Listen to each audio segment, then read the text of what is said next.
الحمد لله وكفى وسلام على عباده الذين اصطفى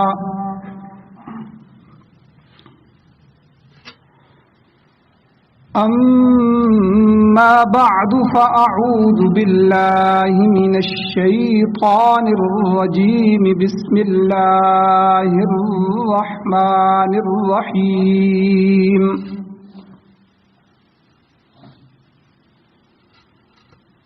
فإن آمنوا بمثل ما آمنتم به فقد اهتدوا وقال النبي صلى الله عليه وسلم اللهم اجعله هاديا مهديا واهد به صدق الله العظيم وصدق رسوله النبي الأمي الكريم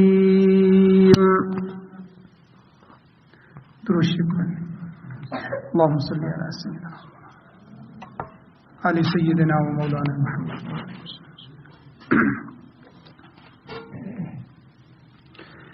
میرے واجب الاحترام میرے بزرگوں، دوستوں، نوجوان ساتھیوں، اللہ تعالی پوری امت کی طرف سے تمام صحابہ کرام رضوان اللہ تعالی علیہم اجمعین کو بہترین بدلہ، بہترین جزا عطا فرمائے، جنہوں نے اپنی تمام تر توانائیاں، قوتیں صرف کر کے، استعمال کر کے دکھ،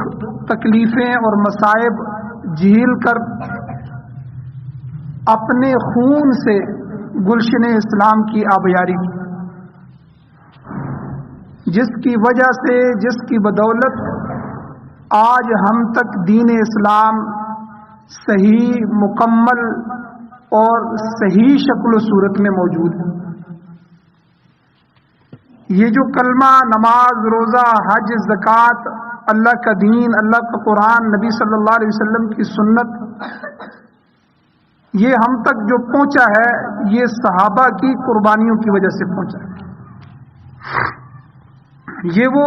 اسلام کے ہیرو ہیں، یہ اسلام کے وہ بنیادی لوگ ہیں کہ جن کے بارے میں اللہ تعالیٰ نے قرآن مجید میں مختلف طرز کے ساتھ، مختلف عنوانات کے ساتھ ان کی تعریفات بیان فرمائی. صحابہ اکرام کے بارے میں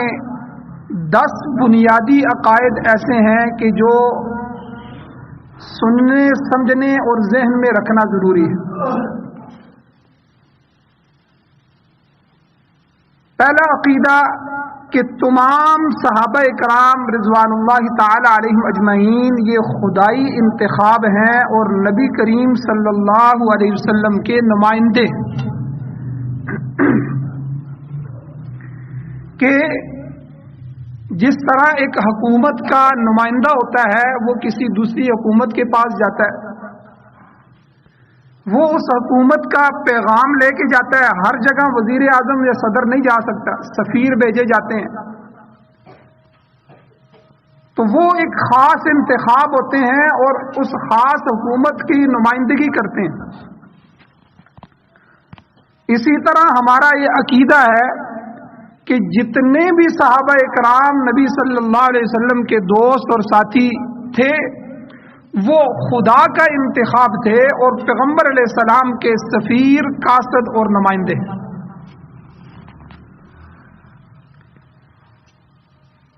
اور دوسرا عقیدہ یہ ہے کہ تمام صحابہ اکرام رضوان اللہ تعالی علیہم اجمعین عقائد میں اور اعمال میں ہمارے لیے معیار ہیں، کسوٹی ہیں، ترازو ہیں، حجت ہے۔ اگر ہم نے عقیدہ سمجھنا ہے تو صحابہ کے عقیدے کو سمجھنا ہو، اگر ہم نے نبی علیہ السلام کا عمل دیکھنا ہے تو صحابہ کے عمل کو دیکھنا ہو۔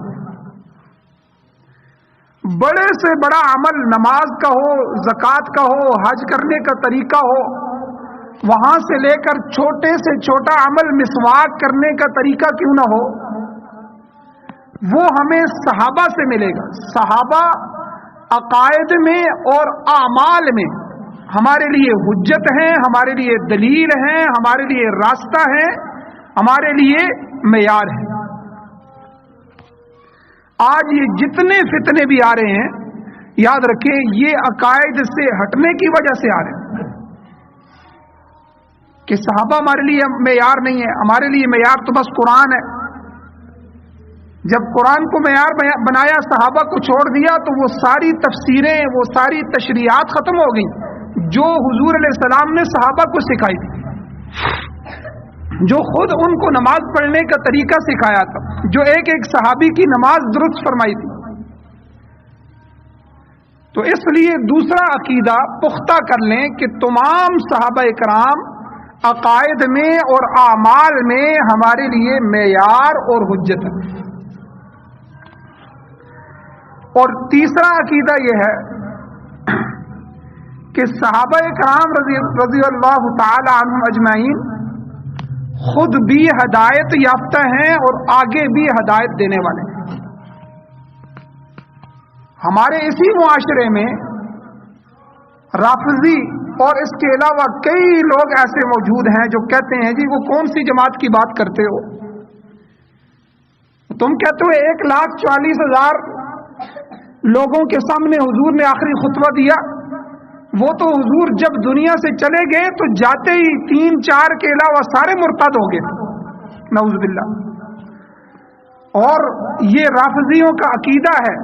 جن کے ساتھ ہم اٹھتے ہیں، بیٹھتے ہیں، جن کے ساتھ ہم سارے معاملات کرتے ہیں، ان کا یہ عقیدہ ہے کہ تمہارے پہلے 3 خلفاء ابو بکر، عمر اور عثمان، یہ تو حکومت کے لیے حضور کے ساتھ چمٹے ہوئے تھے، حالانکہ حضور کے آنے، اسلام کو لانے کے وقت ابو بکر کی ریشم کی دکانیں تھیں، ہزاروں دینار تھے، لیکن جب دنیا سے گئے تو کچھ بھی نہیں تھا۔ اگر مال کے لیے، حکومت کے لیے چمٹے ہوتے تو دنیا سے جانے کے بعد پتہ لگتا کہ ان کے پاس تو ہزاروں تھے، اب کروڑوں ہو گئے۔ تو یہ ہمارے معاشرے میں لوگ موجود ہیں۔ اس لیے تیسرا عقیدہ یاد رکھیں کہ حضور نے جس جماعت کی تربیت فرمائی وہ حضور علیہ السلام کی صحبت، نظر، توجہ اور حضور علیہ السلام کی اس تزکیے کی برکت سے خود بھی ہدایت یافتہ ہیں اور آگے جو بھی ان کے ساتھ چمٹا وہ بھی ہدایت یافتہ ہے۔ اس لیے حضور نے فرمایا خیر القرون قرنی، سب سے بہترین زمانہ لوگوں میرا ہے، میں موجود ہوں، تمہاری رہنمائی میں بذات خود کر رہا ہوں، یہ تو صحابہ کی کر رہے ہیں۔ پھر حضور نے فرمایا ثم الذین یلونہم، پھر میرے ساتھ جو زمانہ ملا ہے، صحابہ کے جو آگے شاگرد آئیں گے، جو ان سے دین کو سیکھیں گے، ثم الذین یلونہم، پھر وہ جو ان سے ملے ہوں گے، تو یاد رکھیں صحابہ، تابعین، تبع تابعین، ان تینوں طبقوں کے زمانے کو نبی صلی اللہ علیہ وسلم نے خیر کا زمانہ کہا۔ تو تیسرا عقیدہ صحابہ کے بارے میں ہمارا یہ ہے کہ صحابہ خود بھی ہدایت یافتہ ہیں اور آگے بھی ہدایت دینے والے۔ اور چوتھا عقیدہ صحابہ کے بارے میں یہ یاد رکھیں کہ تمام صحابہ کرام تنقید سے بالا تر ہیں۔ بخاری، مسلم اور جتنی بھی احادیث کی آپ کتابیں اٹھائیں تو ایک ایک حدیث کے کئی راوی ہیں کہ فلاں راوی روایت بیان کرتا ہے میں نے فلاں سے سنا، اور وہ بیان کرتا ہے میں نے فلاں سے سنا، اور وہ کہتا ہے میں نے فلاں سے سنا، پھر وہ کہتا ہے میں نے صحابی سے سنا، صحابی کہتا ہے میں نے رسول اللہ سے سنا. سند بیان ہو رہی ہے. اب جب احادیث جمع ہوئی تو جو اصحاب الرجال تھے انہوں نے کہا کہ ہم احادیث کو ایسے نہیں جمع کریں گے، ہم ایک ایک راوی کی زندگی کو پرکھیں گے کہ جو میرے نبی کی حدیث بیان کر رہا ہے کہیں وہ اپنی زندگی میں دھوکہ تو نہیں دے رہا، کہیں وہ جھوٹا تو نہیں ہے معاشرے میں، کہ کہیں نبی علیہ السلام کی ذات پہ جھوٹ تو نہیں بول رہا، مدلس تو نہیں ہے، اس میں ضعف تو نہیں پایا جاتا. اس طرح کی شرائط لگا کے انہوں نے احادیث کو جمع کیا تاکہ امت تک صحیح احادیث پہنچے، اور جن احادیث میں تھوڑا ضعف آ جائے وہ بھی امت تک اس حساب سے پہنچے کہ اس میں فلاں راوی کی اس فلاں چیز کی وجہ سے ضعف آ گیا ہے، یہ حدیث ضعیف ہے. لیکن جب یہ جتنے راویوں کی کاٹ چھانٹ ہوتی ہے، ان کی زندگی دیکھی جاتی ہے، ان کا اٹھنا بیٹھنا دیکھا جاتا ہے، ان کا معیار زندگی دیکھا جاتا ہے، ان کا سچ جھوٹ تولا جاتا ہے، ان کی بازار کی معاشرت معاملات کی زندگی دیکھی جاتی ہے، ان کی آگے اس اگلے راوی تک کی ملاقات دیکھی جاتی ہے، تو یہ ساری چیزیں دیکھی جاتی ہیں. لیکن جب یہی ماہرین صحابہ تک پہنچتے ہیں کہ اس راوی نے آخری راوی نے صحابی سے سنی تو صحابی پر کوئی بھی تنقید نہیں کر سکتا، کہ صحابہ تنقید سے بالا تر ہے، کہ جنہوں نے ایسے معاشرے کے اندر اسلام لے کے آئے کہ جب سب کچھ تھا اور اسلام لانے کے بعد سب کچھ چلا گیا، اب اس صحابی پر آپ کیا تنقید کریں گے؟ پھر خود رسول اللہ کی صحبت سے ان کی زندگی بنی، خود رسول اللہ کے ہاتھ سے وہ اسلام لائے، خود اللہ کے نبی کے سامنے انہوں نے کلمہ پڑھا، پھر خود حضور نے ان کا تزکیہ نفس کیا. تو اس لیے چوتھا عقیدہ یہ سمجھ لیں صحابہ کے بارے میں کہ چوتھا عقیدہ یہ ہے کہ تمام کے تمام صحابہ اکرام ہر قسم کی تنقید سے بالا تر ہے. صحابی کی زندگی کو کوئی نہیں چٹول سکتا. اور بہت سے ہمارے معاشرے میں ایسے افراد آئے، مودودی صاحب اور اس طرح کے دوسرے، جنہوں نے کہا کہ نہیں، ہم جس طرح دوسرے راویوں کے اوپر تنقید کرتے ہیں ہم صحابہ کو بھی تنقید کا نشانہ بنائیں گے، ہم ان کی بھی کاٹ چھانٹ کریں گے، ہم ان کی بھی پرکھ کریں گے. پھر جب انہوں نے قلم اٹھایا تو پھر ایسے ایسے شگوفے ان کے ہاتھ سے نکلے کہ صحابہ اکرام کی توہین کر دی انہوں نے. تو چوتھا عقیدہ صحابہ کے بارے میں یہ یاد رکھیں کہ تمام کے تمام صحابہ ہر قسم کی تنقید سے بالا تر. پانچواں عقیدہ یہ ہے کہ صحابہ اکرام رضوان اللہ تعالی علیہم اجمعین کے آپس میں کچھ مشاجرات ہوئے، کچھ لڑائیاں ہوگی.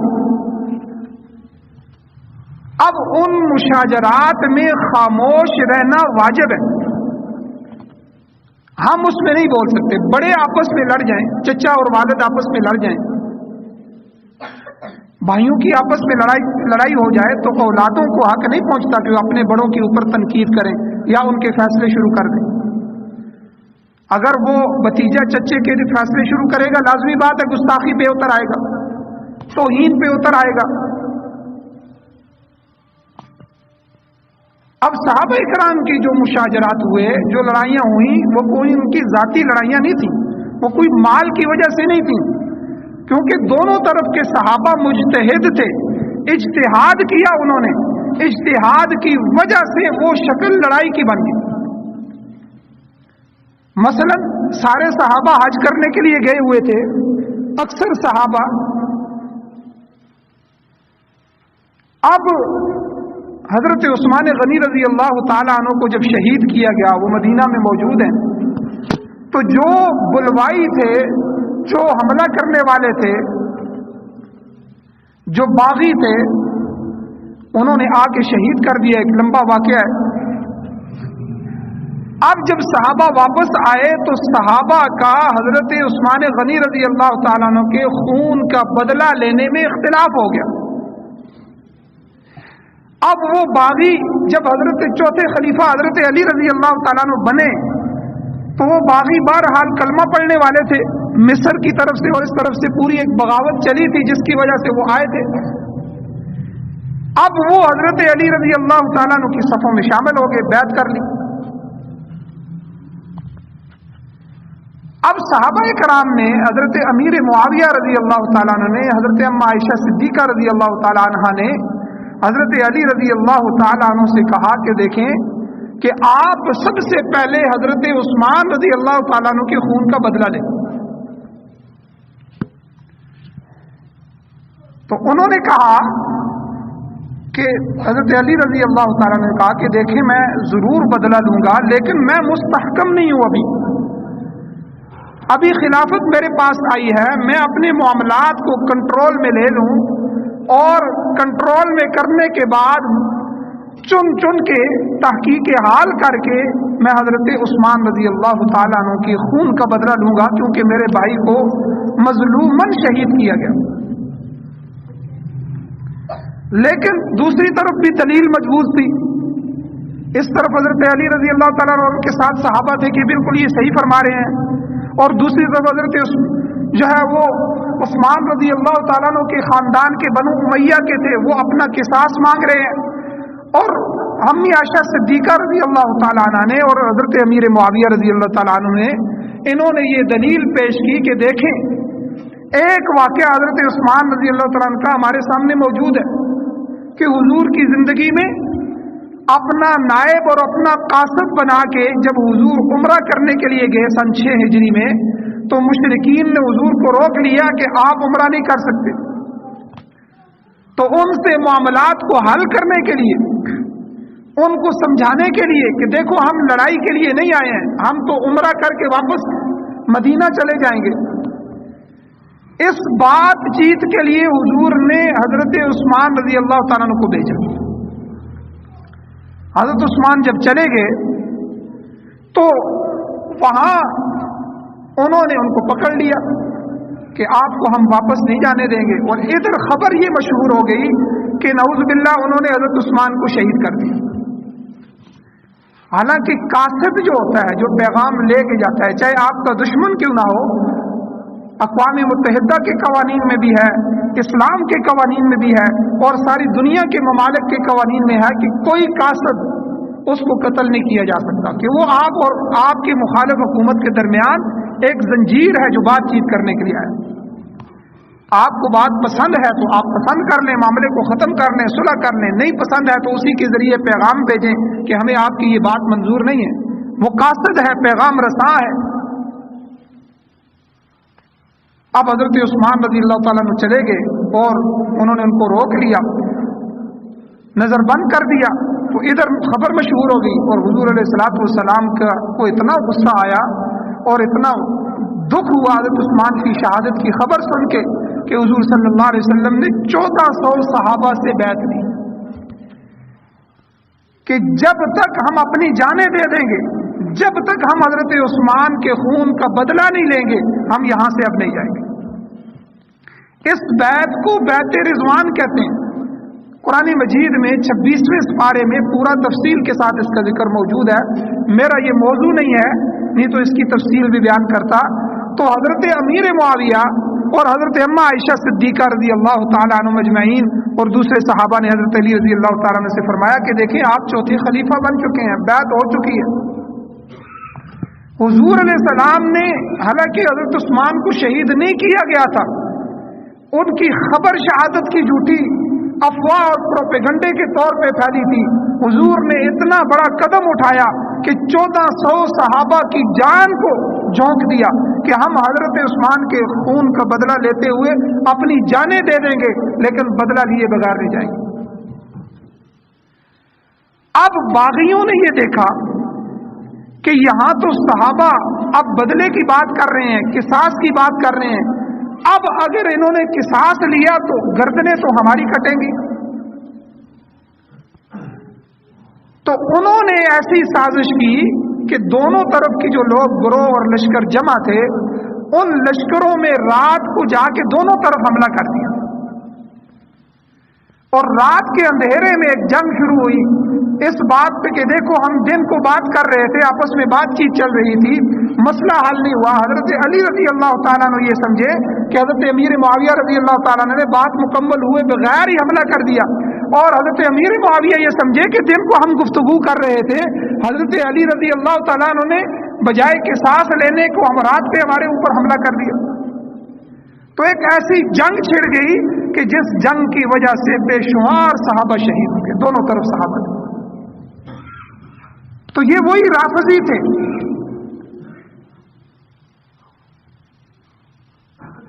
تو اس وجہ سے یہ جو مشاجرات صحابہ اس کو کہتے ہیں کہ صحابہ کی وہ نوک چوک ہو گئی۔ اب اس میں امت کا فیصلہ یہ ہے، علماء یہ کہتے ہیں کہ دونوں بڑے تھے اور دونوں دیندار تھے اور دونوں مجتہد تھے، اس لیے اگر ان کے آپس میں کوئی جھگڑے ہیں تو ہم چھوٹے فیصلہ نہیں کر سکتے۔ تو ہمارا عقیدہ یہ ہے کہ صحابہ کرام کے ان مشاجرات میں، ان لڑائیوں میں ہمارا خاموش رہنا بہتر ہے۔ اس پر بھی مودودی صاحب نے قلم اٹھایا اور وہ ایک طرف نکل گئے اور دوسری طرف والوں کو کہاں سے کہاں پہنچا دیا، گمراہ کہہ دیا اور فلاں کہہ دیا۔ اور اسی طرح چھٹا عقیدہ یہ ہے صحابہ کے بارے میں کہ تمام صحابہ کرام باہمی طور پر ایک دوسرے سے محبت کرنے والے ہیں۔ آپ اس محبت کا اندازہ یہاں سے لگائیں کہ یہ جو جنگ ہوئی، اس جنگ میں ادھر کے شہداء جو ہیں ان کے جنازے حضرت علی پڑھا رہے ہیں، اور ادھر کے شہداء جو ہیں ان کے جنازے حضرت امیر معاویہ پڑھا رہے ہیں۔ اور اس کے علاوہ ہر جگہ صحابہ خود دلیل کی وجہ سے آپس میں اگر الجھ جائیں تو الجھ جائیں، اختلاف رائے ہو جائے تو اختلاف رائے ہو جائے، ان کی مخالفت نہیں ہوتی، آپس میں باہمی محبت کرنے والا ہے۔ اور صحابہ کے بارے میں ساتواں عقیدہ ہمارا یہ ہے کہ تمام صحابہ اکرام رضوان اللہ تعالی علیہم اجمعین کافروں کے خلاف سخت ہیں، کافروں کے لیے وہ ننگی تلوار ہیں۔ قرآن مجید میں بھی اللہ تعالیٰ نے فرمایا محمد الرسول اللہ، کہ محمد صلی اللہ علیہ وسلم لوگوں اللہ کے رسول ہیں، یہ عقیدہ بنا لو۔ والذین معه اشداء علی الکفار رحماء بینہم، یہ عقیدہ قرآن نے بیان فرمایا کہ جو جماعت، جو لوگ میں نے ان کو دیے ہیں محمد صلی اللہ علیہ وسلم کو، صحابہ کی جو جماعت ملی ہے، اشداء علی الکفار، جب کافروں کا معاملہ آئے گا، اللہ کے نبی کے دشمنوں کا معاملہ آئے گا، قرآن کے مخالفین کا معاملہ آئے گا تو وہ سخت ہیں، لیکن جب آپس کے معاملات ہوں گے تو آپس میں رحماء بینہم، آپس میں رحم دل ہیں، آپس میں محبت کرنے والے۔ اور آٹھواں عقیدہ قرآن و سنت سے جو آتا ہے صحابہ اکرام کے بارے میں، کہ یہ بات یاد رکھیں کہ رضی اللہ عنہم ورضوا عنہ، کہ اللہ ان سے راضی ہو گیا اور وہ اللہ سے راضی ہو گیا۔ یہ ہمارا عقیدہ ہے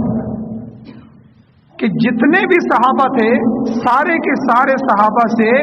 اللہ دنیا میں راضی ہو گیا اور وہ اللہ سے راضی ہو گیا۔ اور قرآن مجید میں کئی جگہ اس چیز کو بیان کیا ہے۔ اچھا، ایک بات یاد رکھیں،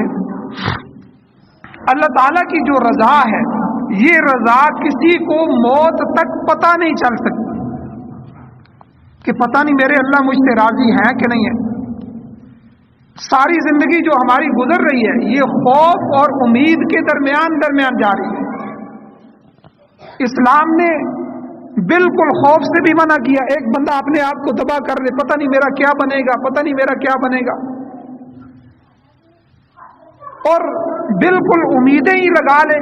گناہ کر رہا ہے اور کہہ رہا ہے اللہ بخشنے والا ہے، نماز نہیں پڑھ رہا کہہ رہا ہے اللہ بخشنے والا ہے، برے کام کر رہے ہیں، اللہ بخشنے والا، امیدیں لگائے بیٹھا ہے. تو اس کے درمیان رہنے سے انسان آگے چلتا رہتا ہے کہ امید بھی ہو کہ میرے اللہ نے جب مجھے بنایا ہے اور بنانے کے بعد میرے اللہ نے مجھے اسلام کی دولت نصیب فرمائی ہے، اللہ نے مجھے کافروں کے گھرانوں میں پیدا نہیں کیا، پھر اللہ نے مجھے نیک اعمال کی توفیق بھی دے دی ہے. اب اگر کچھ گناہ ہوا ہے تو اللہ نے معاف کرنے کا وعدہ بھی کیا ہے، تو مجھے امید ہے کہ میرا اللہ مجھے جنت میں داخل کرے. اور خوف بھی ساتھ ساتھ چل رہا ہے کہ کوئی پتہ نہیں اللہ کی رضا ملے گی کہ نہیں ملے گی، پتہ نہیں میری نمازیں جو میں پڑھ رہا ہوں یہ قبول بھی ہوں گی کہ نہیں ہوں گی، پتہ نہیں میری غلطیوں سے درگزر کیا جائے گا کہ نہیں کیا جائے گا.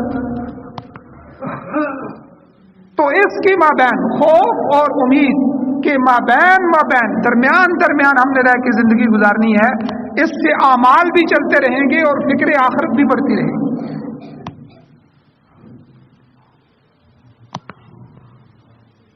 اور یہ بھی یاد رکھیں کہ جنتی جب میں آپ ہم سب انشاءاللہ جنت میں جائیں گے، تو جب جنت میں جائیں گے تو اس وقت بھی یہ فکر ہوگی کہ پتہ نہیں اللہ تعالیٰ کبھی ہمیں جنت سے نکال دے، پتہ نہیں اللہ تعالیٰ ہمیشہ ہم سے یہ راضی رہے گا کہ کبھی ناراض بھی ہو جائے گا. تو جنت مل جائے گی، پھر بڑی نعمت اللہ کے دیدار کی ہے، اللہ اپنا دیدار دے دے گا. پھر آخر میں اللہ کہے گا کہ میں تمہیں ایک ایسی نعمت دینے لگا ہوں کہ جو سب سے بڑی نعمت ہے. جنتی کہیں گے کہ اے اللہ، آپ نے ہم پر فضل فرمایا، آپ نے کرم اور احسان فرمایا کہ ہمیں جنت میں داخل کر دیا، جنت کے محلات عطا کر دیے، جنت کے حور و غلمان آپ نے ہمارے قدموں میں لا کے رکھ دیے، جنت کی نعمتوں سے نواز دیا، پھر آپ نے ہمیں اپنے دیدار کا شرف عطا کر دیا. اس کے بعد وہ کون سی نعمت ہے جو رہ گئی ہے؟ اور موت اور زندگی کا جو ڈر تھا، آپ نے موت کو ذبح کر دیا، اب ہمیشہ کی زندگی ہے، وہ بھی ہمیں مل گئی. اب ہمارے لیے کیا ہے؟ اللہ تعالیٰ آخر میں فرمائیں گے کہ وہ ہے میری رضا، کہ آج اے جنتیوں میں تم سے ایسے راضی ہو گیا ہوں کہ اس کے بعد میں کبھی تم سے ناراض ہی نہیں ہوں. یہ وہ اطمینان ہے کہ اب بتائیں کہ جب اس بات کی گارنٹی مل جائے کہ میرا اللہ مجھ سے ایسا راضی ہو گیا ہے، اب اس کے بعد کسی طرح کی ناراضگی نہیں ہے، تو سب سے بڑی خوشی جنتیوں کو یہ ہوگی. لیکن کتنا بڑا اعزاز ہے صحابہ کے لیے کہ یہ رضا جو مجھے، آپ کو، ہم کو جنت میں جا کے جنت کی نعمتوں کے بعد، اللہ کے دیدار کے بعد اور پوری زندگی ملنے کے بعد آخر میں اللہ کی رضا ملے گی. صحابہ ایسی مقدس جماعت ہے کہ یہ رضا کا سرٹیفکیٹ اللہ نے دنیا میں ان کو عطا کر دیا کہ یہ میرے نبی کے وہ پروانے اور دیوانے ہیں کہ جنہوں نے اپنا مال، اپنی دکان، اپنی زمینیں چھوڑ دی، جنہوں نے اپنے گھر چھوڑ دیے اور حضور کے ایک اشارے پر مکہ کو چھوڑ کر مدینہ ہجرت کر گئے، بے سر و سامانی کے عالم میں جا کے وہاں پڑے. تو اللہ نے اعزاز کتنا بڑا دیا، جہاں اولئک هم الراشدون، اولئک هم المفلحون، اولئک هم الفائزون، کتنے بڑے بڑے سرٹیفکیٹ اور گولڈ میڈل جو ہیں اللہ نے صحابہ کو عطا فرمائے. آج ہمارے ہاں چاندی کا گولڈ میڈل ہوتا ہے، سونے کا گولڈ میڈل ہوتا ہے، بڑے بڑے گولڈ میڈل دیے جاتے ہیں، وزن کے اعتبار سے اس کا انعام زیادہ بڑھتا رہتا ہے. تو یہ سارے گولڈ میڈل ہیں جو اللہ تعالیٰ نے قرآن مجید میں صحابہ کو عطا فرمائی. ان میں سے سب سے بڑی خوشی، سب سے بڑا گولڈ میڈل یہ ہے کہ رضی اللہ عنہم ورضوا عنہ، کہ یہ صحابہ اللہ سے راضی ہو گئے اور اللہ ان صحابہ سے راضی ہو گئے. اور میرے بھائیوں،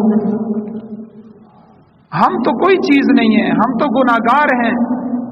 وہ لوگ جو حضرت حسن و حسین اور اہل بیت اطہار، اگر کچھ امید پوری تھی تو ان لوگوں کے لیے تھی، لیکن اس کے باوجود موت کے وقت بھی، شہادت کے وقت بھی نماز نہیں چھوڑ رہے، قرآن کی تلاوت نہیں چھوڑ رہے۔ اگر چھوڑ دیتے تو دنیا میں اللہ کے نبی نے کہہ دیا تھا کہ میرے حسن و حسین جنت کے نوجوانوں کے سردار ہیں۔ صحابہ کے بارے میں دنیا میں جنت کے پروانے مل گئے۔ اب جس کو جنت دنیا میں مل گئی، حضور علیہ السلام معراج سے واپس آئے، فرمایا ابو بکر میں آپ کا محل دیکھ کے آیا ہوں، عمر میں آپ کا محل دیکھ کے آیا ہوں، عثمان و علی میں آپ کے محلات جنت میں دیکھ کے آیا ہوں۔ تو نبی علیہ السلام جن کے محلات دیکھ کے آئے ہیں، جن کے جنتی ہونا کنفرم ہے، لیکن یہ جملہ انہوں نے بھی موت تک نہیں کہا کہ ہم تو بخشے بخشائے ہوئے ہیں، اب ہمیں عمل کرنے کی ضرورت نہیں ہے۔ حضرت عمر رضی اللہ تعالیٰ عنہ کو جب شہید کیا گیا، خنجر مارا گیا، آپ کو باہر لٹایا گیا، اور حضرت عبداللہ ابن عمر بیٹے انہوں نے سر اٹھا کے اپنی گود میں رکھا، تو انہوں نے فرمایا بیٹا آج اب میرا سر اپنی گود میں نہ رکھ، زمین پہ رکھ۔ اب زمین پہ سر رکھا تو اپنی داڑھی کو، اپنے چہرے کو رگڑنے لگے۔ کیا عمر تو نے حکومت کی، اس حکومت کے دوران اگر تجھ سے کوئی غلطی ہو گئی، کسی حق والے کا حق غصب ہو گیا، تیری موجودگی میں کسی کا نقصان ہو گیا، تو تو اللہ کو کیا جواب دے گا؟ اللہ کے سامنے تو امتحان کیسے دے گا؟ حالانکہ حضور کیا فرما رہے ہیں، کیا عمر میں تیرے محل کو دیکھ کے آیا۔ تو یہ یاد رکھیں، ہمارا یہ عقیدہ ہے، 8واں عقیدہ، کہ تمام صحابہ اکرام رضی اللہ تعالیٰ عنہم سے دنیا میں اللہ راضی ہو گیا، اور وہ سارے کے سارے اللہ سے راضی ہو گئے۔ اور 9واں عقیدہ صحابہ اکرام کے بارے میں یہ ہے کہ تمام صحابہ اکرام رضوان اللہ تعالیٰ علیہ مجمعین کو اللہ نے جہنم کے عذاب سے محفوظ کر دیا۔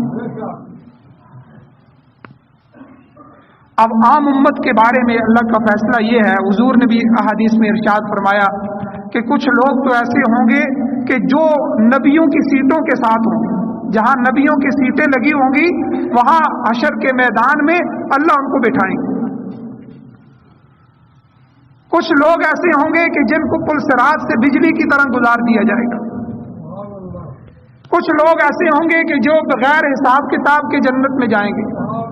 کچھ لوگ ایسے ہوں گے کہ جو سفارش کی جائے گی، فرشتوں کی سفارش ہوگی، انبیاء کی سفارش ہوگی، علماء کی سفارش ہوگی، شہداء کی سفارشیں ہوں گی، اور حافظ قرآن کی سفارشیں ہوں گی۔ اور آخر میں جو بچے کچے لوگ، انتہائی گناہگار لوگ ہوں گے، جو ایمان والے ہوں گے، انہوں نے کلمہ پڑھا ہوگا، اللہ کو رب مانا ہوگا، اور نبی علیہ السلام کو اپنا نبی مان کے ان کے امتی رہے ہوں گے، اپنے ایمان کی حفاظت کی ہوگی، اللہ تعالیٰ ان کو بھی جہنم میں داخل کرے گا، لیکن ان کے گناہ دھونے کے لیے، ان کو جنت کے قابل بنانے کے لیے، اور پھر آخر کار ان کو بھی جہنم سے نکال کے جنت میں داخل کر دیا جائے گا۔ لیکن صحابہ اکرام کے بارے میں ہمارا عقیدہ ہے، اللہ نے تمام صحابہ کو جہنم کے عذاب سے محفوظ کیا، اور تمام صحابہ اکرام 10واں عقیدہ یہ ہے کہ پکے اور سچے جنتی ہیں۔ تو یہ 10 عقیدے میں نے آپ کے سامنے صحابہ اکرام کے متعلق بیان کیے ہیں۔ تو پوری امت میں سب سے زیادہ جو اعزاز پانے والے لوگ ہیں وہ صحابہ اکرام ہیں،